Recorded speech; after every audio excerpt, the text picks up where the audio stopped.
처음 이 자리에 서시니까 인사부터 하시고, 네, 그렇게 하시죠. 네.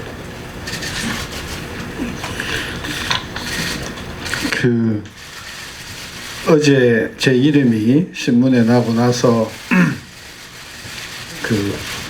어떤 일간 신문에서는 중량감이 낮다, 인지도가 낮다, 그런 말씀을 하시더라고요. 저는 학교를 졸업하고 35년 동안 술도 안 마시고 골프도 안 치고 오로지 학교와 집을 35년 다닌 사람이라서 인지도가 낮고 중량감이 낮는 것은 당연한 일이라고 생각합니다. 또 한 이틀 동안 나라의 경제 정책을 어떻게 해야 되는가 하는 생각을 하다 보니까 체중이 2kg 이상이 더 빠져서 중량감이 더 적어졌습니다. 근데 이번 선거는 중량감의 선거가 아니라고 생각합니다. 그동안 중량감 있는 분들이 선거를 여러 번 이겼지만 우리 국민들의 생활은 점점 더 나빠지고 있습니다. 제가 조금 이따 숫자로 보여드리겠지만 이번 선거는 우리 국가의 국민들의 미래가 걸린 전쟁입니다. 따라서 중량감이 있느냐 없느냐가 아니라 얼마만큼 내실 있는 정책을 구체적으로 계획성 있게 세우느냐가 가장 중요한 관건이라고 생각하고 그것이 저의 소임이라고 생각합니다. 저 35년 동안 공부한 것을 가지고 제가 알고 있는 범위 내에서 우리 다른 많은 선거 대책위원님들과 합의해서 정말 대한민국 국민들이 믿고 미래를 기대하는 그런 나라를 만드는데 제 작은 몸을 던지려고 이번에 기꺼이 수락을 했습니다. 지난 3년 동안 우리 문재인 정부한테 나라 경제를 맡겼습니다. 지난 3년 동안 우리 경제를 어떻게 한마디로 요약할 수 있을까? 이 문제를 가지고 제가 이틀 동안 고민하고 내린 단어는 처절한 경제 재앙이다. 이렇게 요약을 할 수 있습니다. 처참한 경제 재앙이라는 말 뜻이 뭐냐? 수출이 8년 전 수준으로 돌아갔습니다. 100인 이상 기업이 우리나라 6,000개 정도가 있었는데 지금 5,200개 정도로 한 1,000여 개가 지금 100인 이상 기업이 줄어들었습니다. 자영업자의 숫자만 해도 지난 2년 동안 16만 개가 사라졌습니다. 구미 한번 가보셨습니까? 울산 목포 한번 가보셨습니까? 대한민국의 화려한 과거를 이끌어왔던 우리 수출 지역이 지금 하루가 다르게, 하루가 무섭게 황폐한 잡초가 우거진 땅으로 바뀌고 있습니다. 그 잘 나가던 반도체도 지금 기울기 시작해서 평택, 천안 이쪽을 가면 하루가 다르게 문 닫는 가게가 생기고 이렇게 되어되고 있습니다. 3040의 일자리는 지금 10수년째 줄어들고 있고요. 국민들의 사업에서 벌어들이는 소득은 지금 2년 동안에 4%가 줄었습니다. 그리고 저소득층의 국민 근로소득은 2년 동안에 무려 28%가 줄었습니다. 이런 통계들을 보면 정말 우리 경제는 지난 3년 동안 처참한 경제 재앙이라고 해도 저는 말이 부족하다고 생각합니다. 물론 그 중에서는 좀 나아진 분들도 있겠죠. 또 많이 나아져야 되죠. 나아진 분들이 계시기는 하지만 더 많은 분들이 우리 경제가 어려워졌다. 이 부분에 저는 우리 당의 기본적인 전략의 기초가 되어야 된다. 그런 생각을 합니다. 지금 현재 우리 대한민국에는 미래가 없습니다. 3040들이 5060을 보고 미래를 갖겠습니까? 한 달에 20만원, 30만원이 일자리를 5060 선배들이 지금 받고 계신데 3040들이 그런 어른들이 계시는 미래를 믿겠습니까? 1020들이 지금 3040 세대를 보고 우리 대한민국의 미래가 밝다고 그렇게 미래를 긍정적으로 생각하겠습니까? 양극화는 점점 깊어지고 세금과 부동산 가격은 폭등하고 있습니다. 공정과 공익의 가면을 쓴 불공정과 불법이 횡행하고 있습니다. 무능한 정부는 정부 공무원들의 참된 순기능마저도 무기력하게 하고 있습니다. 그래서 이제 더 늦기 전에 우리 국민들의 엄중한 심판으로 잘못 가고 있는 경제의 길을 바로잡아야 된다. 저는 그런 생각을 가지고 앞으로 한 달 동안 이번 총선이라고 하는 전쟁에 제 몸을 던지려고 생각합니다. 곽재우 장군이 중량감이 있었습니까? 신돌석 장군이 이름이 있었습니까? 저는 곽재우 장군과 신돌석 장군의 그런 기분으로 앞으로 한 달 동안 우리 총선을 이끌면서 다음 7가지 키워드를 가지고 정책을 구체적으로 여러분들에게 앞으로 순차적으로 열어 펼치겠습니다. 제일 중요한 선거 전략은 600만 자영업자가 선진화 경쟁력을 가져서 세계 어디에다 내놔도 경쟁력이 있고 자본이 빵빵한 그런 자영업자의 나라로 만드는데 앞으로 5년 10년 동안의 정책적인 역량을 기울이겠습니다. 두 번째는 우리 수출공단들이 계속해서 피폐해지고 있는데 이 수출공단들의 이 경쟁력을 다시 살려서 대한민국이 또 한 번 수출의 중심국가로 올라서는 경쟁력 회복을 위해서 앞으로 5년 10년 장기 계획을 마련하고자 합니다.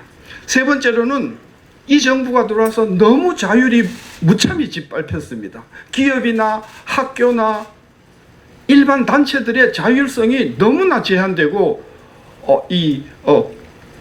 규제를 통해서 억압이 되고 있습니다. 그래서 우리 경제의 특히 민간 부분, 기업, 대학, 여러 단체들의 자율성 창달을 위해서 중장기 계획을 만들어서 자율성을 제고시키도록 하겠습니다.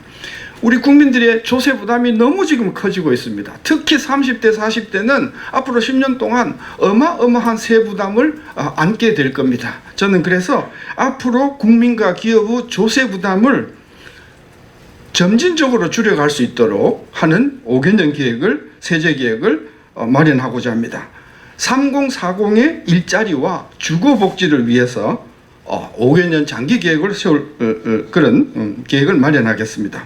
우리나라에는 저소득 소외계층이 많습니다. 이분들이 실질적으로 생활복지에 있어서 어려움이 없도록 이분들을 위한 복지 장기 계획을 수립하겠습니다. 마지막으로 대한민국의 사회적 불공정이 그동안 너무 오래 이게 물들어 있었습니다. 그래서 이 사회적 불공정을 시정하기 위한 곳곳의 감사 기능, 여기서 감사 기능이라고 하면 감사원서부터 금융감독원서부터 일반 기업의 감사 기능까지 우리 공정한 사회가 되도록 점진적으로 이 깨끗하고 맑은 사회가 되도록 하는데 저는 앞으로 장기 계획을 마련하도록 할 것입니다. 앞으로 선거가 진행되면서 거의 한 주일 단위로 제가 7가지 말씀드렸던 내용에 대한 구체적인 액션 플랜들을 제시하고자 합니다. 국민 여러분, 우리 4,300만 투표권을 가지고 계신 국민 여러분, 지난 위대한 선택을 하시고 지난 3년 동안 만족하셨습니까? 이제 국가의 미래는 미래통합당에 달려있는 것이 아닙니다. 국가의 미래는 4,300만 국민의 현명한 판단에 저는 달려있다고 생각합니다. 충분히 우리 당의 훌륭한 전략을 가지고 이번 선거를 이길 수 있을 것이라고 확신하고 국민의 무한한 성원을 바라면서 인사 말씀을 올립니다. 감사합니다. 그리고 문재인 대통령께서 비상경제 대책을 내일인가 하신다고 하셨어요. 그래서 경제 중대본이라고 하시더라고요. 제가 1년 전서부터 그 유명한 JTBC 방송을 통해서 대한민국이 이미 심각한 경제 위기가 왔다고 선언을 하고 그때서부터 경제 비상대책을 마련해야 된다 하는 이야기를 그동안 쭉 해왔었는데 사실은 코로나 사태로 인한 경제 파급 효과가 수치상으로 지금 아무것도 나타난 게 별로 없습니다. 이제 3월, 4월, 5월이 되면 어마어마한 충격으로 통계가 나올 겁니다. 이제서야 비상대책을 세운다고 하는 것이 첫째, 매우 늦었다. 매우 늦었고 불과 한 달 전까지만 해도 우리 경제가 비상이라는 이야기를 인정도 안 하던 사람들입니다. 늦었지만 저는 환영을 하고요. 지난 코로나 사태에 대해서 2월 5일서부터 최근에 이르기까지 정부는 3차 대책을 내놨습니다. 시간이 없어서 매주와 코지를 비판은 못하겠습니다만은 지난 3번에 나온 대책을 정리를 해보면 첫째요, 매우 소극적이었습니다. 예비비 동원하자. 그 다음에 정부는 손에 물 한 방울 안 묻히고 금융 지원, 금융기관을 통해서 융자하자. 뭐 이런 방식의 아주 소극적인 지원 정책이었고요. 그보다 더 중요한 것은 직접 코로나하고 상관이 없는 그런 부분에 상당히 많은 재정 지원이 투입이 되고요. 시급성이 한참 떨어지는 이런 세액공제를 받으려면요, 최소한 지금으로부터 1년 내지 1년 반 뒤에나 세액공제의 혜택을 받는 것 아닙니까? 기업이 다 죽고 나서 세액공제를 주면 뭐합니까? 여태껏 정부의 정책은 소극적이고 직접 상관도 없고 그리고 시급성이 항상 떨어지는 이런 중심이어서 이번에 비상경제 대책을 하는 우리 문재인 정부에게 우리 미래통합당의 선거대책위원은 다음에 3가지를 꼭 명심해 주시기를 당부드립니다. 첫째, 직접적이고 실효적인 지원이 되도록 해야 된다. 즉 피해를 입은 기업, 피해를 입은 국민에 대해서 피해에 상응하는 지원이 실효적으로 되도록 지원해 줘야 된다. 두 번째는 선제적이고 예방적이어야 한다.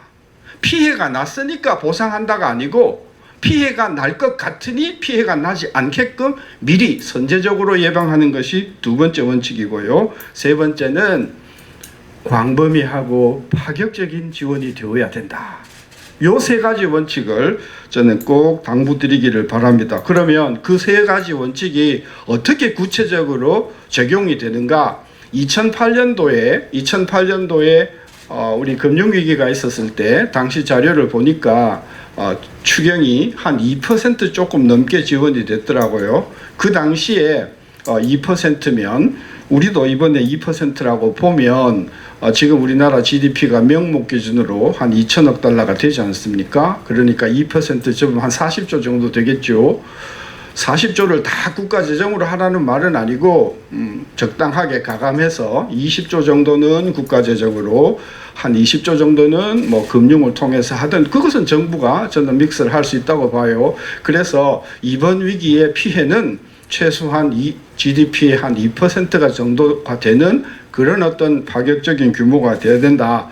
이 부분은 저의 생각이라서 우리 당의 생각과도 다를 수 있고 또 우리 선대위의 경제 분야 전문가들하고 다를 수 있어서 추후적으로 좀 상의를 해봐야 할 문제지만 일단 선대위원장 신 교수의 입장은 파격적인 차원에서 GDP의 2%를 제한하는 겁니다. 두 번째는 3개월에서 6개월 동안 긴급 경영 자금을 선제적으로 지급해라. 여기서 긴급 경영 자금이라고 하면 임대료라든지 고용 비용이라든지 경영 유지 비용이라든지 이러한 구체적으로 들어가는 돈에 대해서 일단 묻지 않고 따지지 않고 선제적으로 지급을 하자. 공짜로 주자. 그건 아닙니다. 일단은 무이자로 3개월 내지 6개월 동안 지급을 하고 그 다음에 상환은 뭐 1년 뒤가 됐든 3년 뒤가 됐든 적절하게 회수를 하면 되니까 그래서 3개월에서 6개월 상황이 더 어려운 분야는 뭐 9개월까지 갈 수 있겠습니다만은 이 일정 기간 동안 경영에 긴급한 자금을 직접 투입을 해라. 그 다음에 세 번째 원칙입니다. 피해의 정도에 따라서 차등해라. 예를 들어서 이번에 대구는 특별재난지구로 설정이 되지 않았습니까? 그래서 경북도 경북 쪽에서 일부 지역만 하지 않았습니까? 일부 지역이 특별재난지역으로 선정이 되었다고 해서 다른 경북 지역이 타격이 없는 것이 아니지 않습니까? 저는 그래서 제안하기를 죄송합니다. 감류, 을류, 병류 이렇게 해서 1등급, 2등급, 3등급으로 지역을 나누어서 1등급은 감류는 특별재난지역, 그 다음에 을류는 일반재난지역, 그 다음에 3류, 정은 예를 들면 준재난지역 또는 준재난업종 이렇게 해서 지원의 비율을 어느 정도 차등화해서 지원을 하는 것이 필요하다. 마지막입니다. 정부가 앞으로 이런 지원을 어떤 절차에 의해서 어떤 기준에 의해서 어떻게 언제까지 하겠다는 타임 플랜을 공표를 해야 합니다. 그냥 하겠다고 하고 지원하겠다고 하고 구체적인 내용이 나와주지 않으면 기업들은 나오는 건 아는데 언제 어떻게 나오는지는 모르지 않습니까? 그래서 조금 하루 이틀 시간이 걸리더라도 예를 들면 감유의 음식점 업 중에서 매출이 얼마 이하인 사람은 그죠? 예, 월 매출의 60%를 3개월 지급하고 지급 주체는 지방자치단체고 또는 그 지방자치단체에 있는 어떤 특정 은행을 대리로 해서 한다든지 해서 지원하는 방법, 지원하는 절차, 규모를 미리 알게 함으로 해서 우리 자영업자가 기대를 갖고 절망을 하지 않도록 해주는 선제 조치가 저는 매우 필요하다.